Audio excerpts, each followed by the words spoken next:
Good morning. Hi, Susan. Oh, we're seeing people roll in. Yeah. We'll wait just a couple minutes so that we make sure most people are joined. If you want to throw anything in the chat, any good news or greetings, please do so. Yeah, tell us where you're joining us from this morning. That's always fun to see. We are in Gillette, Wyoming. It's a raining morning. I'm sure we're going to start to see snow soon. I heard it's pulling off the rest of this week. I sure hope not. I'm not excited about it. Good morning. Good morning. British Columbia, Charlotte, North Carolina. Hot and humid. I like that. That's where I need to be. Nebraska, Virginia, Iowa. I miss Teresa. All right, we'll let a few more people come in this morning. Probably just wait like one more minute. Yeah. Laguna Beach, that also sounds really nice. Yeah, people are coming from a lot of nice places here.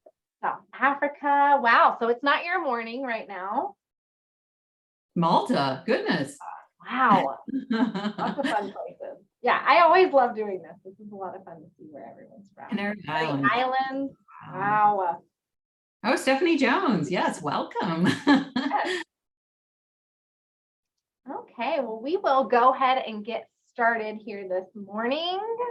Okay, and thank you for joining us on this webinar. It's devoted to improving students' academic writing. Our talk today will include case studies of client institution using Peregrine's Write Cite module, and we're going to share with you some of the ways those schools are improving their student success.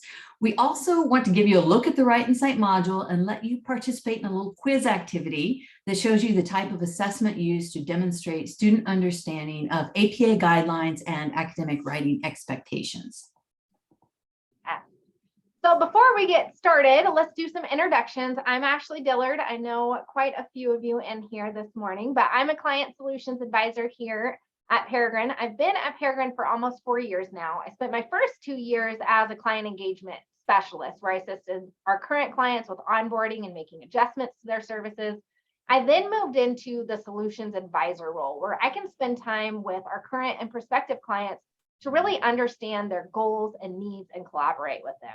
So through this time that I spend with our thought partners, I'm learning about their needs, and the conversation of academic writing comes up frequently. So I'm excited to share some information with you today, as this is probably a high priority of yours. Thanks, Ashley. My name is Christina Perry. I'm the Director of Organizational Learning at Peregrine, and I've been here about 7 years. I think I earned this title because I am always learning. I'm still a student.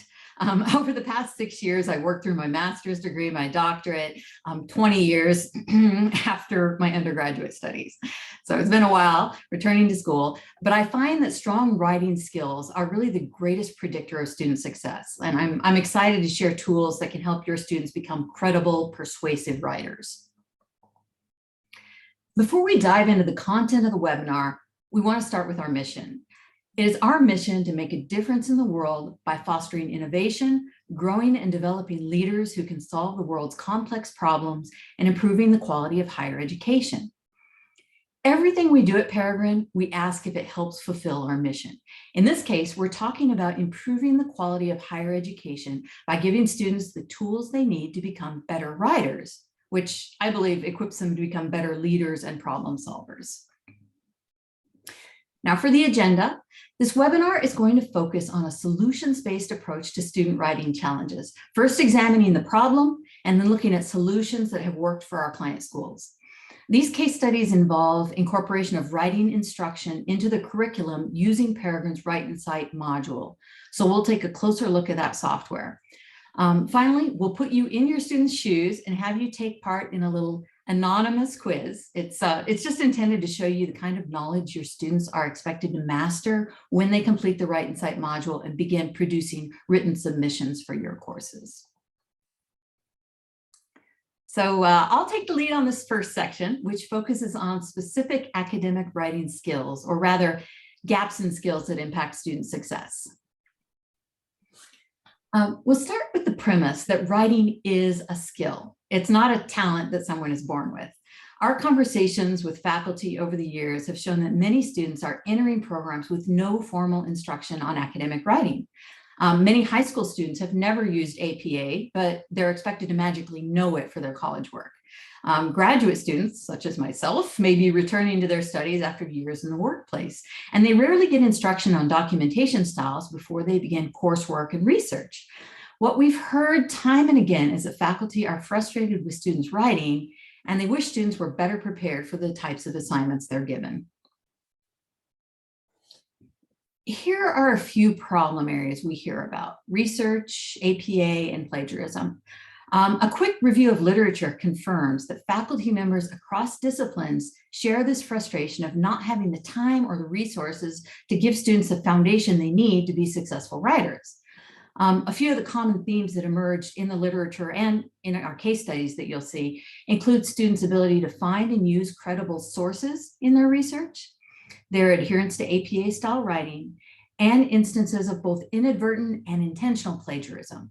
So let's take a moment to see how those elements impact student performance. This study by Brockman and Associates finds that students often lack the skills to evaluate the quality of their sources. They have trouble summarizing and analyzing the author's main point and considering any bias, and they have difficulty synthesizing material and considering opposing viewpoints, balancing those together. The faculty focus groups involved in this study found that students overestimate their ability to conduct research and review credible sources.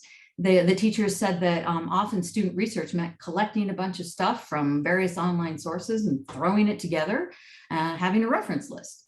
Students have difficulty finding and reading scholarly articles, and it's impossible to critique and synthesize something you can't understand. Further, many are unfamiliar with APA requirements and the need to document their sources. This unfamiliarity with APA requirements is a common complaint. You'll see in our case studies in the next section, our partner schools shared their experience that incoming MBA students often struggle with APA. This got us thinking about a paradox in higher education. While most faculty members view writing instruction as a separate responsibility from content instruction, most academic writing occurs in content courses rather than English courses. So this means that for disciplines requiring APA writing, faculty are left to deal with gaps in students' writing literacy. As referenced in this slide, faculty view good writing as critical for student success, but they're limited in the type of instruction they can provide. So let's read this quote here from Will Hoyt. Plagiarism. Even though there will always be dishonest students, most cases of plagiarism result from honest confusion over the standards of academic discourse and proper citation. We might more successfully combat the problem by spending more time helping students learn how to avoid it. Plagiarism is an ugly word, but there's a problem with our emotional reaction to plagiarism, which often includes accusations of cheating, theft, dishonesty. While some cases of plagiarism are flagrant violations, many are inadvertent. Some students simply aren't familiar with documentation requirements, and they've been incorrectly taught that as long as they change the wording from their source and they use a bibliography, they're not committing any sort of plagiarism. We want to correct that. So in this, we'll talk about other methods, but a few methods that have been shown to reduce instances of plagiarism include having open discussions on what it is and how it can be avoided, and having students participate in hypothetical examples of plagiarism to make sure that they understand what it could look like. Also, regular review of documentation requirements for quoted, paraphrased, or summarized ideas. It helps reinforce the need to give credit where credit's due.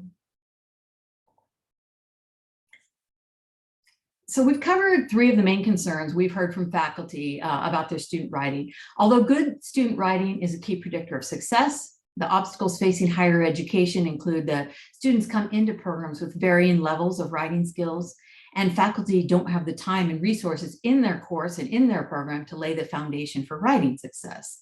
We aim to provide a solution that will level the playing field for students who lack writing skills and really just reinforce concepts and make everyone more conscientious about their writing.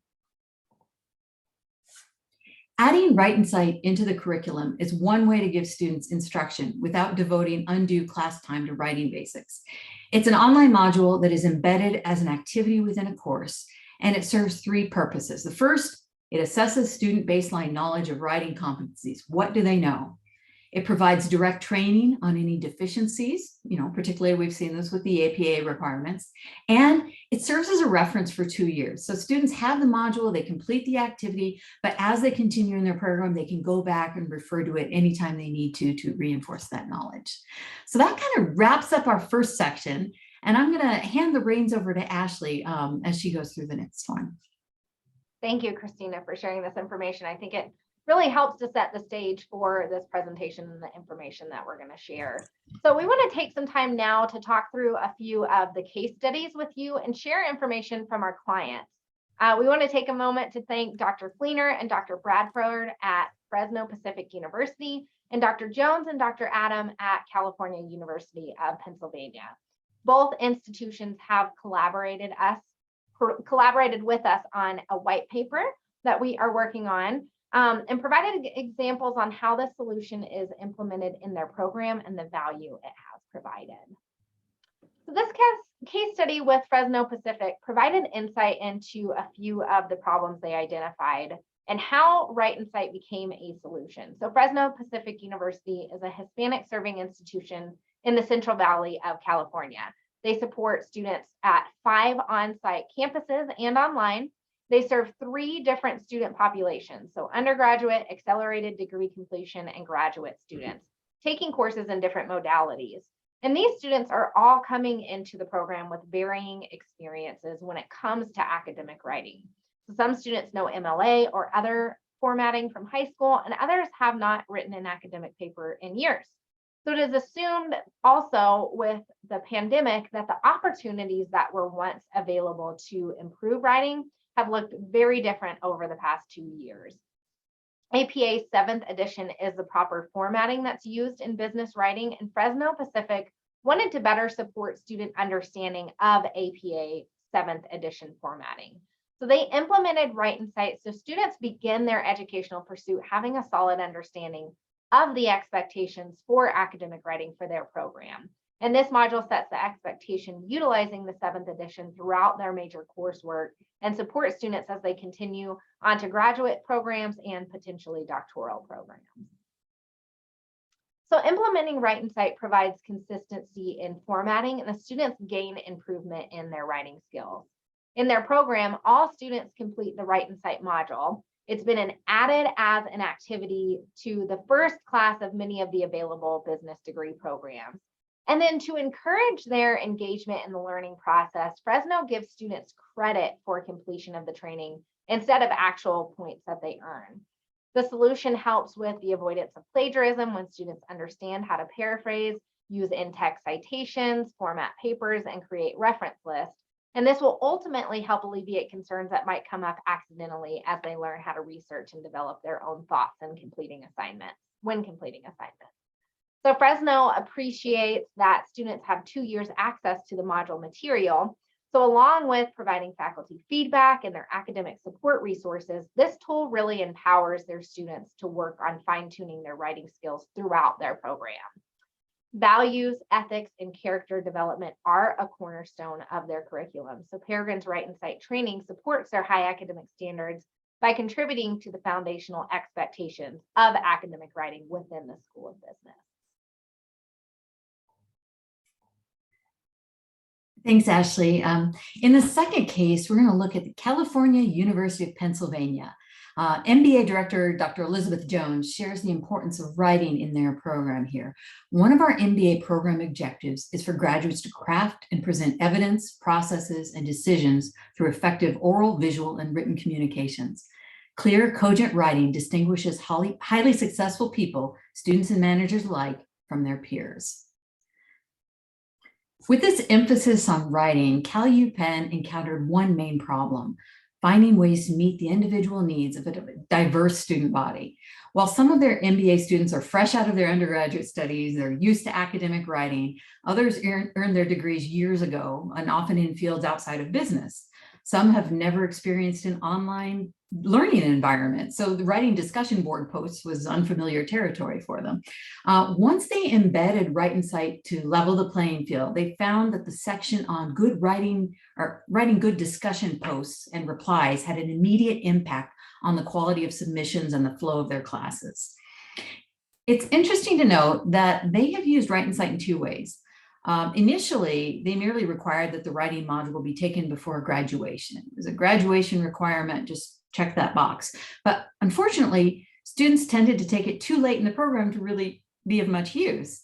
Once they embedded Write Cite along with other leveling modules into the foundations course, which was the first or second course the students take, they began to see nearly immediate results.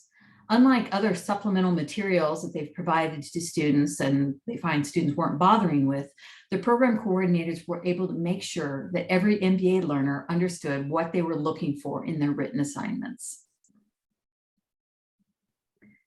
So aside from the assessment data they receive on student improvement and writing competencies, and we'll go into that in a minute, there is data that is available to the client schools when they use these modules. But faculty members noticed a difference when they were just grading their assignments. Particularly the faculty members who were teaching other courses alongside the foundations course. They noted improvements in discussion board posts, peer engagement, and they began seeing papers with fewer errors in APA format, citations, and references. Thank you, Christina. So from these case studies, we collected some recommendations. So it's recommended to implement this solution early. As we saw, using this early in the program really helps to set the expectation for academic writing in your program and provides that tools to students early on. And then sharing with students the importance of 2 years access helps them to focus on completing the module to their best ability, but it also helps them to know that this is a resource that they can continue to use as they progress throughout their program. And then activities in the courses should be implemented and relate to the module material to help with that knowledge retention. Perfect. So we've just covered some examples of how schools are using Write Cite to improve their student writing, but we wanted to look at some of the data we have to back it up. Fortunately, Peregrine has collected several years worth of results from pre-test and post-test scores, as well as improvement on specific concerns like APA citation or techniques to mitigate plagiarism. So in these next few slides, we're just going to dig into what we've gathered from more than 2 clients, as are, dozens of client schools over the years and thousands of students. So the first question we wanted to explore was whether students completing the Write Cite module were consistently improving their knowledge of key writing concepts. So we took 4 years of data. We looked at year by year from school years from 2017 up to 2020, 2021. And in each of those years, on average, 2,500 MBA students completed the module. So we've got a pretty big sample here. And we looked at the mean pre-test and post-test scores over those academic years. The pre-test, when students get the module, they take a 20-question quiz, and it sets the baseline for their knowledge. And then after completion of the Write Cite module, they take an expanded 50-question exam to assess their mastery of writing topics. Students have to demonstrate that they understand common errors in word choice, style, citation, APA format. So looking at this graph here, as you can see, the baseline knowledge, those blue columns for pre-test, tends to hover just below 60%. And that indicates there are some significant gaps in academic writing knowledge. But upon completing the module, the mean scores are more than 23% higher, which is almost a 40% gain in knowledge. These results show that the modules improve overall writing competencies. For the next analysis, we wanted to look at the impact of Write Cite on specific areas of concern for faculty: adherence to APA documentation requirements and avoidance of plagiarism. The Write Cite module, it's divided into 8 different sections. So instead of the previous slide, we looked at overall mean scores. This time we want to look at the sections that cover and assess content on APA requirements, selection of sources, and recognition of plagiarism. Here, this slide shows the different sections that as they apply to those topics. So there are 8 sections in Write Cite. These are the ones we're going to be looking at in our analysis. Plagiarism, credible sources, APA requirements. By isolating the student performance in these topics, we're going to measure the improvement and the significance level. So for this graph, we took all of the pre and post test scores over a 5-year period from 2017 to 2022. This is the results of over 9,000 graduate students who use the Write Cite module.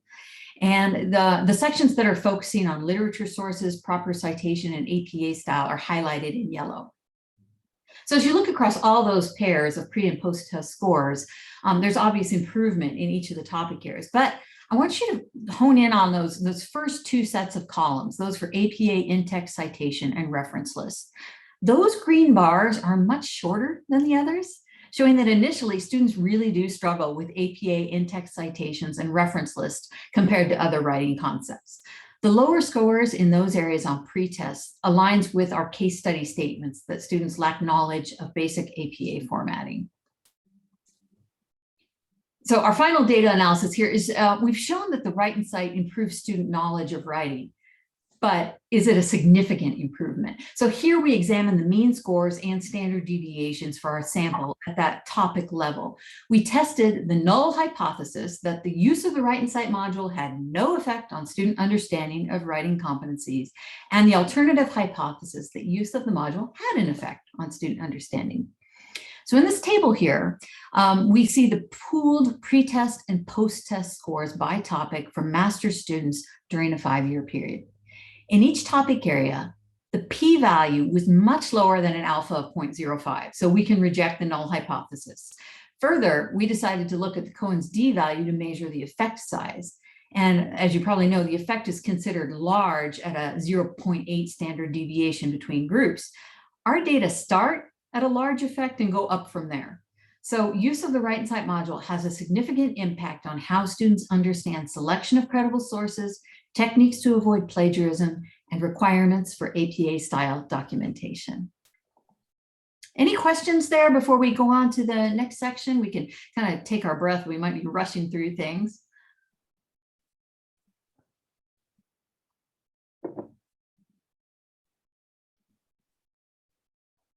Maybe not. We'll say we'll have some question and answers at the end as well. So Ashley, I'll let you take the next section as we look at the software. Perfect. So now that we have talked through some best practices and the data that this module provides, I want to briefly talk through each of the sections in the Write Cite module just to give you a better understanding of everything that this covers. So Write Cite begins with the 20-question pretest to give students and the program an understanding of the baseline knowledge that students have before accessing any of the module material. So the first section defines academic writing. This section sets the expectations for academic writing. This is especially helpful for students who have become more comfortable with social media or more informal writing. We help them to move away from informal writing, but also guide them not to be so formal and alienating that students are throwing in all of the vocabulary that they can cram in to impress their reader. So we teach them that academic writing should be clear, logical, and lead the reader down the path to a solid conclusion. Section 2 will provide students with an overview of the types of assignments they'll regularly face in their courses and the format requirements and expectations for each of those. For example, a discussion post is a formal type of writing. It needs to not just be a response to someone else, but really needs to have their thought, back it up with research, and open up new areas for discussion. This module discusses the different types of essays and keeping the audience in mind as you're writing. And then it also goes over the requirements for case studies, research papers, theses, and dissertations. So once they understand the assignment, section 3 leads them into the different resources they might use for their research. So students may go to the library to find something online, but we want them to open their eyes to primary and secondary sources. So when they're finding work online, we want them to question the credibility, to dig a little deeper into the organization behind each website to find out what bias might be present. We want them to understand that peer-reviewed journal articles are the foundation of academic research, And sometimes that might be intimidating for the new students. So we teach them how to find the articles, how to parse them and get the information that they need. And finally, we want them to know all of the options for thorough, credible research, so they aren't backing up their research papers with online websites and Wikipedia. Section 4 goes into the practical considerations. So getting into style, grammar, and structure of making a persuasive and convincing paper, teaching students that less is sometimes more, and then how to turn the reader's glance towards a different place and help them to see things a different way. Section 5 is the first of the next 3 sections, which are customized to your preferred documentation styles. That would be either APA, MLA, or CMS format. So this section, section 5, helps to set up the heading and paragraph structure, as well as the format for requirements for numbers. Section 6 covers the requirements for correct in-text citations, depending on your preferred documentation style, to help the writer with avoiding plagiarism. Or, for example, if you have 2 sources that say the exact same thing, how do you reference those at the same time? The next section focuses on the reference page and how to properly format those depending on the source type and the importance of this. So it explains the importance of this for the reader and why they might want to use the reference page to look further into the sources cited. Finally, in the last section of the module is about finalizing the paper. So how to review the paper and correct errors and style content, and then what types of errors you should be looking for. It helps students with evaluating what parts might not be clear, what did they skip over, or what parts diverge from the original idea, so that the final submission is polished and persuasive. And the last step in completing the module is the 50-question post-test. Students are allowed 2 attempts at the post-test, so if a student fails the first attempt, we recommend they go back through the material and use their second attempt once they feel they have a good understanding of their writing requirements and information that they just went through. Our modules are dynamic and engaging. They include activities to help students retain those concepts. So some of the activities throughout the module include flip cards and matching. There's also a quiz at the end of each section just to make sure the learner is comfortable before moving on throughout the module. The module is easy to use and navigate, and students are able to see their progress throughout the module. And then also, like we've mentioned earlier, students have access to the module for 2 years after they activate it. So they can go back and go through this information and use it as a resource should they need to refresh their knowledge in a particular area. And then once students complete the module, they're going to receive a completion certificate. And this is going to show their competency in each of those areas, showing their pre-test score, their post-test score, and then breaking it down by each of the section and the areas that they were assessed in. So now I want to take a minute to go through the client admin function of this module. So some of you may not be clients with Peregrine, so you're not really familiar with what client admin is. But when you use Peregrine Solutions, all your data is housed in the client admin site. And this is where you can track real-time student progress and generate different reports on your data. You can identify the team members that you would like to have access to this data, and then we set them up with their own account where they can go in and navigate this. So there's 2 different reports available on the Write Cite module data. The first report you can generate shows your individual students and how they scored in each of the areas. So it shows where they're doing well and where they might be struggling. And this gives faculty the opportunity to offer additional guidance for each student if they wish to do so. The second report is the Write Cite report. So this is a comprehensive and shows you as a whole how your students scored in each of those areas. So in this final section, we want to give you a chance to be the student. So this is meant to be fun and interactive. We won't record your answers, but we will let you see some of the content and quizzes your students will find as they work through the Write Cite module to improve their writing abilities in your class. Yeah. Oh, and Ashley, before we start launching the polls, I just wanted to say there was a message in the chat earlier about whether we would share these slides, the presentation with the group. Yes, we will. I had answered that question, but apparently I only answered it to hosts and panelists. So We'll be sharing this. But yeah, as Ashley mentioned, we set up some polls here for you to participate and see the kind of content that your students will get during the interactive session. So the first one that comes up, we've got 2 questions here on plagiarism. So if you can, just take a minute and look at these questions and give it your best shot. Nobody's recording what you mark as an answer, but let's see what our audience understands on plagiarism.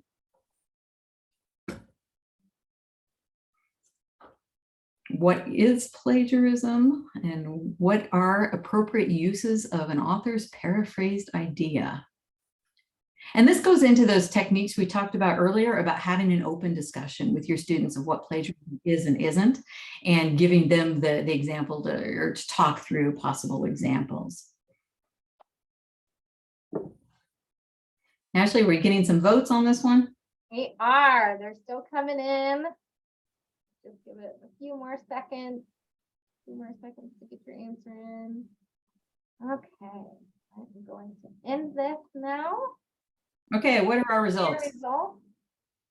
Okay, wow, we got some smart audiences here. It looks like almost everyone got the first one. Plagiarism is stealing someone's ideas, passing them off as your own, right? And the second one, let's see. Yep, being able to use someone else's ideas by changing the wording. That kind of goes back to the first one. So good job, team. We seem to know what plagiarism is. Ashley, do you want to launch the second one about credible sources? We have a couple questions there. And the purpose of this isn't really to quiz you, but to kind of show you this is the way we learn through assessment during these modules. So there are the lessons, the activities, and then these questions at the end so that students will remember them when they encounter them in the future. Okay, so next poll should be up. Yeah, how could a student use Wikipedia for academic research? And what is a peer-reviewed article?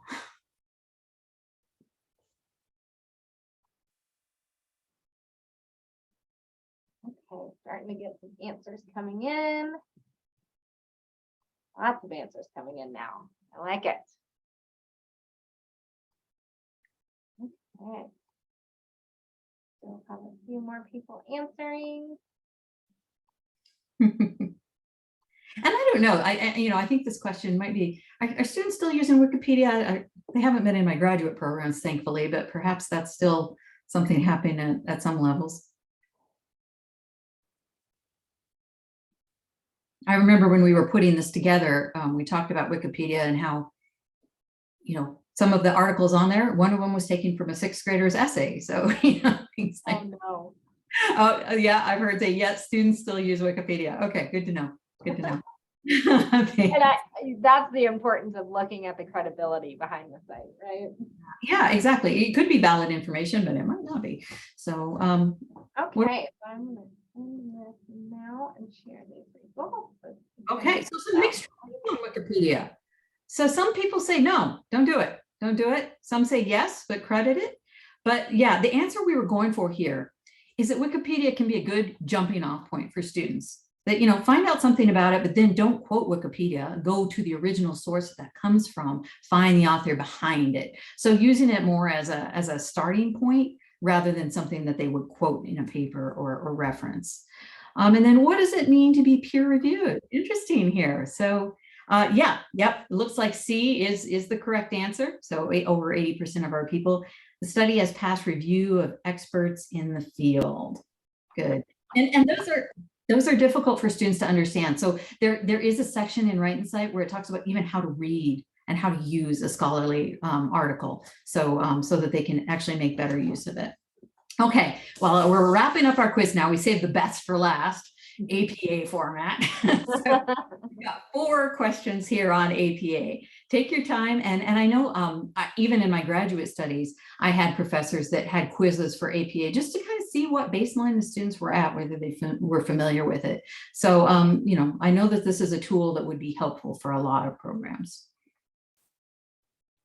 Now I'll quit talking so you can focus, because you got to pay attention to detail with the APA.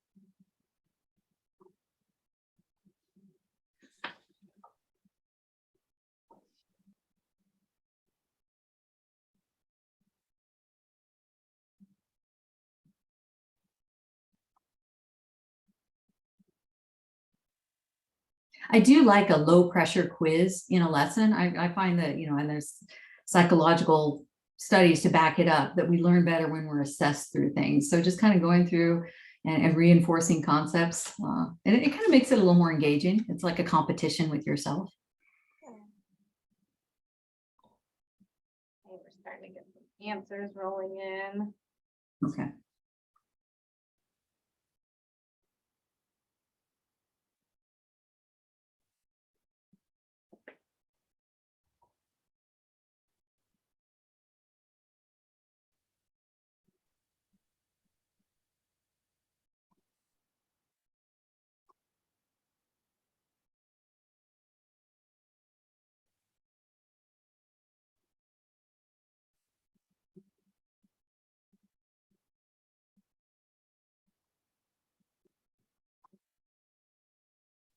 Okay, I don't see any more. Oh, there goes another one. People don't like this quiz as much. I think it's just taking a minute. Yeah. Through. Not to read there. A bit challenging.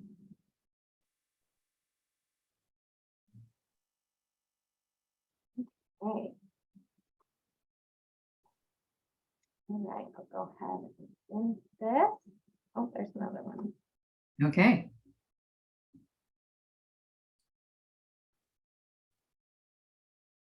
Well, an APA went and changed the rules on us a couple of years ago on how we do things. So some of it. Oh yeah, and then that's showing up. There is a little bit of confusion there. Well, the people on the first one, actually, the majority did not get the first one right. The two authors cited in text. If you write it in the narrative, you write out the and. So Smith and Baker. Now, if it was parenthetical after it, researchers, Smith and Baker with an ampersand 2018. So yeah, in the narrative, you have to write out and. The second one, which is not included, very good. And the key here is it's a direct quotation. So since it's a direct quotation, you want that page number, but you wouldn't put if it's Bartlett Jr., for example, you drop the junior. The correct way to organize an API style reference list, very good. Everyone nailed that alphabetically by author surname. And finally, ooh, this one was a tricky one. Yeah, so if Christina Perry wrote a paper by herself and she wrote another one with Perry and Dillard, the one I wrote by myself comes first. So it's the first answer there, is the one that we want to write first in our reference list. So good job, everyone. Thank you for participating in our little quiz. Ashley, do you want to take control then and kind of go over the next section? Any questions first, or comments or complaints about our poll? Uh-oh.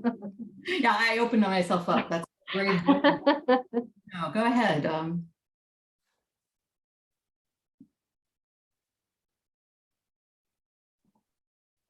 Okay, I'm not seeing anything come through unless they're typing a really long narrative. Right, a really long about APA. Okay.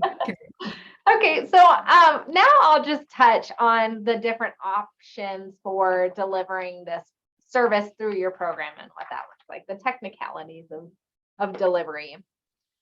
So with our solutions, we can integrate directly into your learning management system as an assignment, or as a school branded microsite with a link and a unique password for your institution, which allows students to self-register.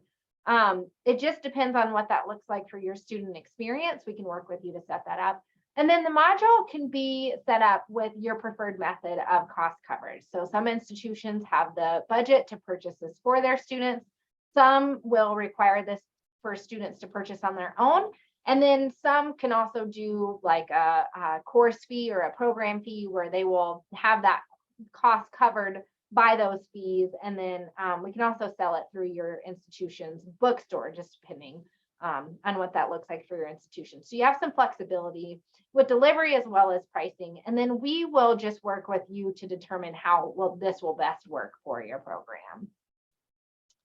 Okay, so that really wraps up our webinar today. So we're going to take some time to open the door up for questions. This is our contact information if you wanted to reach out to us directly. We'd be happy to speak with you or set up a time to meet with you. But if you want to use the chat box or the question and answer box to put in any questions that you have, we will take some time now to go over that information. Yeah. And Ashley, just to reiterate, we will be following up with you, providing access to the presentation. And you can reach out to us at this email, info@peregrineglobal.com. But if you want to talk to me or you want to talk to Ashley, it's our last name at peregrineglobal.com, Dilly at Peregrine Global, Perry at Peregrine Global. So you can do that as well. Oh, I see some questions here. Does the service include individual student help? So Penny, I don't know if you're talking about like tech support or like tutoring or what, but I can't say for students who are having a problem, they can't access their account, they need to reset something. It does include our technical support to let them get access to everything that they need there. And then I guess the other way that you would say for individual student help, you as a faculty member are going to see your students' results. And so if you see, oh, well, Christina really struggles with this one area, maybe we can work on that assignment together. She doesn't really understand how to craft her reference list. Let's work on that. So it gives you an idea of gaps in your student performance. Oh, she says talking about tutoring or paper review. No, it would be more informative in this case about showing where your students might need help, but it doesn't provide them actually, review of their paper.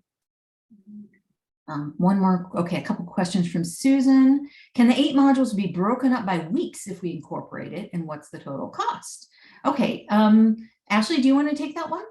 Sure. So what I see with many of our clients is that if they do incorporate this into a course, they'll assign different sections for those weeks. So if you wanted to, you could say complete section 1 and 2 in week 1 or section 1 in week 1, and then you incorporate some type of assignment or discussion post around that to help students work through it. So you could set that up by weeks, and we provide you with the syllabus on Write Cite so that you can see the breakdown of the different sections and what is covered in that. And for pricing, I'll just scoot over to this next slide because I've assumed that would probably come up. So at Peregrine, we have a very simple pricing structure. Susan, you know that. So we do volume discounts based on services used for the entire institution. So we take into account if you're using our business assessments or our general education assessments, any of our academic solutions take into account by the entire institution. So if you're using 1 to 100 of Peregrine services per year, the price would be $49. That includes the pre-test, 5 hours of instructional material, and the post-test, and then access for 2 years for your students. And then if you're in the 101 to 500 range, that drops down to $44 per module. And Susan, I'll just say too, like the module has these 8 sections in it. Each section is I would say you could probably work through all of Write Cite in 1 hour a section would be really giving it your best, right? If you're really taking notes and doing it everything. So, this might be a good assignment early on, but if you want to space it out and say, okay, your students have to progress through and complete it and then make assignments that go along with that topic during that week, that would be a good way to reinforce the knowledge as well. We have a question here. Have you seen schools that connect this module to a specific assignment or assignments have more success? Well, we definitely saw with the Fresno, or no, it was the CalU Pennsylvania study, when they were just offering it as a requirement outside of a course, they really weren't seeing the impact. But when they put it, this is an assignment in a foundations course that needs to be done, all of a sudden they're having better discussion board posts, they're having better submissions on their research papers that they turn in. So having it early on in the course and then maybe tying that to an assignment that's going to require some of the things that are talked about in the module would be a good way to do it, kind of like what Susan was talking about. Let's see, was there another? Well, we have some in the chat. Oh, chat. I'll look over the chat. Okay, so if a student buys Write Cite individually and their college or university doesn't, what if your training conflicts with the institution's policies? Oh, for example, you don't agree with, or perhaps you don't use APA even at all. If that's the case, we've been talking about APA in this webinar, but there are clients that. Let me start that again. The Write Cite is not specific to APA. We can customize it to teach the APA concepts, which is what we covered here. But some other schools are using it to cover Chicago Manual of Style or MLA. So those sections that we covered, 5, 6, and 7 about the technical documentation requirements, those can be customized to whatever documentation style your school is using. Now, if the student buys this on their own and their writing isn't conforming to the ways that you're doing it in your classroom, that would be a good opportunity for discussion. And what your expectations are. So does that kind of answer your questions? And then, yeah, we see a question here. Is the material different for undergraduate versus master's or doctoral students? It's not. And, and I'll tell you, I found this interesting because I've been a student at all different levels, you know, even back from the Strunk and White elements of style, you know, a lot of that still plays in. I've seen that in my undergraduate work and in my doctoral studies that we're talking about omit needless words, the clarity of writing, the way we structure, the way we avoid the passive voice. Now, some of the information in there might not be necessary for an undergraduate student. It does give an overview of the requirements for a master's thesis or for a doctoral dissertation. It's not bad information for an undergraduate student to know what's out there. So I think that it is applicable to all different levels and a reinforcement of key writing concepts that are really valid for any audience. Okay, and then Susan has another question here, Ashley. Yeah, so I can see spreading it over the first 5 weeks. Are the 5 hours limited to initial taking the quiz, as in an hour a week? As Ashley knows, some of my students time themselves out. So the 5 hours is the estimated time that it's going to take students to work through the module material. So they would have that time limit. It's 3 minutes per, or no, it's actually 5 minutes per question in the Write Cite module for the assessments at the start, the pre-test, and then the assessment at the post-test. But then the module material, they can take as much time as they need to work through that. So technically they have 2 years of access to that. So if they're sitting down to take the 20 question pre-test, that will be that 5 minute per question time limit. But then they could take as much or as little time as they needed to go through each of the sections. Yeah. So those time limits do apply to the pre-test and post-test, but not for working through the modules. And those little, like the quiz questions we did with you guys, those are available at the end of the sections, and they can take those as many times as they want to kind of practice. So, and then Penny has a question about pricing. What exactly does services per year mean? Oh, Ashley, do you want to clarify? Sure. So services per year is like per service per student. So say you have 90 students take the business assessment per year. So that would be 90 students. And then maybe you add this to your psychology program and you would use 40 Write Cite modules. So that would, each module per student or each service per student would be an assessment or a module, whatever that is counted as services used per year by the institution, not depending on departments, not separated by departments, just the entire institution per service per student per year. Yeah. And then we look at that on a 2-year average. So maybe you estimate to stay under that 100 range, but each year you go over the 100 range. We would look at your services and move you into the volume discount rate that you should be in. And then if you go into that volume discount bracket of the 101 to 500, for example, that drops the price of your services across the board as you move into that volume discount rate. Yeah. Yeah, it can be pretty beneficial if already your business school is using this and you want to move it into your healthcare program or whatever. Both sides win. Mm-hmm. Okay. Oh, another one in the chat here. Could faculty use Write Cite as extra help for a particular student if they think they need it, or does the whole class need to take it? No, absolutely, Peggy. And we've seen this even for cases, and I talked about being plagiarism as an ugly word and emotional, but academic honesty violations where a student might need some remediation. You've had some issues with their writing. It could be a requirement that they do, or an extra credit, or just someone that you think could really benefit from it. So this can be a one-off purchase for students. It can be a student purchase, or we can go do it through the institution. Some writing centers will have this offered on an as-needed basis. So there's really you don't have to integrate it for a whole program or for a whole course. It could be individual if needed. Yeah, and I would like to just elaborate on that. So when we would just set this up for you, and with Peregrine, you're not required to use a minimum number of services per year or anything like that. So we could set it up under your institution. You could implement it as needed and then have access to the data as your students register through your specific institution with having that service set up. And then a question here, can this be linked up to Turnitin practice Dropboxes? The students have access to run their own papers through. Now, the Write Cite, it doesn't actually, this isn't a kind of thing that's going to correct student papers. It's more instruction and then quizzing on writing competencies and knowledge. Whereas Turnitin, you're actually submitting a paper and it's giving you some feedback on it, on its originality. However, the Write Cite can be integrated. An LTI integration into your course, for example, if you have the Turnitin practice Dropboxes, you also have Write Cite integrated in, so that all of these resources are available to the student in the same technology. So that's one option.